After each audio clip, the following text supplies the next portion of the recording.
नमस्कार दोस्तों, आप सभी का maths by Vikram Marathi YouTube channel पर हार्दिक स्वागत है।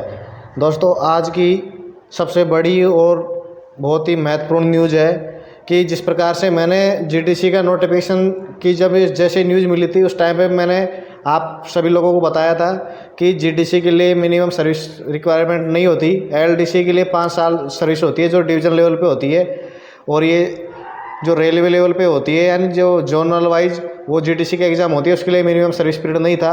लेकिन जो अभी जीडीसी की एग्ज़ाम जो नोटिफिकेशन जारी हुआ था उसमें कुछ रेलवे बोर्डों ने उसके अंदर मिनिमम सर्विस पीरियड का स्पष्ट रूप से उल्लेख किया था, और कुछ बोर्डों ने उसमें उल्लेख नहीं किया था। रेगुलर एम्प्लॉय के रूप में ट्रीट किया गया था। लेकिन सभी जगह फॉर्म बच्चों ने अप्लाई भी किए थे 2 साल जिनकी नहीं हुई सर्विस, और उनके फॉर्म जो एलिजिबिलिटी लिस्ट आई थी उसमें उनके नॉट एलिजिबल उनको कर दिया गया। लेकिन इसके संदर्भ में रेलवे बोर्ड के द्वारा आज स्पष्टीकरण जारी कर दिया गया है कि इसको लेके विवाद बना हुआ था कि जो पुराने एम्प्लॉय थे और नए एम्प्लॉय दोनों के बीच में कहीं ना कहीं टकराव था। पुराने एम्प्लॉय को जहाँ अगर नए एम्प्लॉय को शामिल नहीं कर रहे थे तो उनको बेनिफिट हो रहा था और नए एम्प्लॉय को नुकसान हो रहा था। लेकिन जैसे शामिल करेंगे तो पुराने एम्प्लॉय को कंपटीशन थोड़ा ज़्यादा हो जाएगा, नए एम्प्लॉय के लिए थोड़ा फ़ायदा हो जाएगा। लेकिन जो रूल है वो तो रूल ही रहेंगे दोस्तों।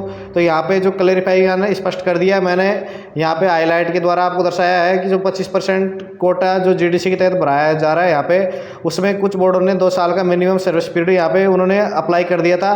और उसके संदर्भ में देखिए यहाँ पे नो मिनिमम सर्विस पीरियड, यानी आपको किसी प्रकार के कोई सर्विस पीरियड की यहाँ पे ज़रूरत नहीं है। और यहाँ पे इन्होंने रेलवे बोर्ड का जो लेटर है 129/93 का भी यहाँ पे रेलवे बोर्ड ने उल्लेख किया है। और जिन बोर्डों ने 2 साल का पीरियड यहाँ पे अप्लाई कर दिया था उनको स्पष्ट रूप से उल्लेख किया है कि आप 2 साल का जो रिस्ट्रिक्शन आपने लगाया है मिनिमम पीरियड के लिए उसको आप रिमूव कीजिए और नए सिरे से वापस फॉर्म अप्लाई करवाइए।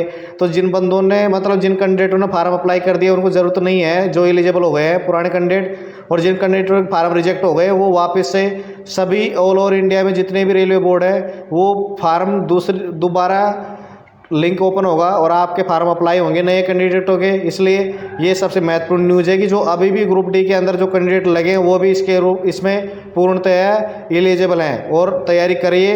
और उसके लिए यहाँ पे इन्होंने दिया है कि 1 महीने का टाइम पीरियड दिया है, 1 महीने के अंदर आपको वापस से लिंक ओपन करके एलिजिबिलिटी लिस्ट आपको जारी करनी है, उसके बाद ही आपकी एग्ज़ाम कंडक्ट करवाई जाएगी।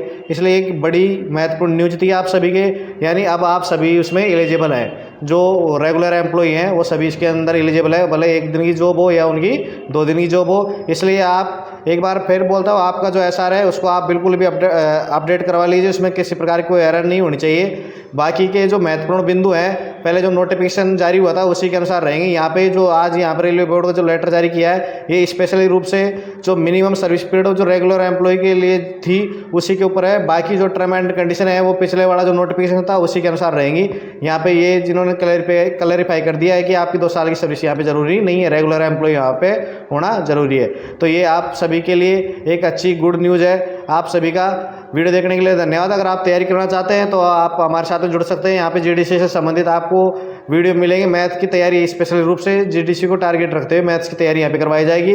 अब ये है निश्चित कि आपके एग्जाम भी जो पहले था कि अक्टूबर या नवंबर में, वो भी आगे रख सकेगी, आज आगे खिसकेगी, क्योंकि अभी आपको 1 महीने का टाइम यहाँ पे दिया है सभी रेलवे बोर्डों को कि वो फॉर्म यहाँ पे अप्लाई करवाइए नए बच्चों से भी, और एलिजिबिलिटी लिस्ट जारी करेंगे। उसके बाद ही आपकी एग्जाम होगी। तो मोस्टली लगता है कि दिसंबर तक आपके एग्जाम यहाँ पे कंडक्ट ये करवाएंगे। तो आप सभी का वीडियो देखने के लिए धन्यवाद।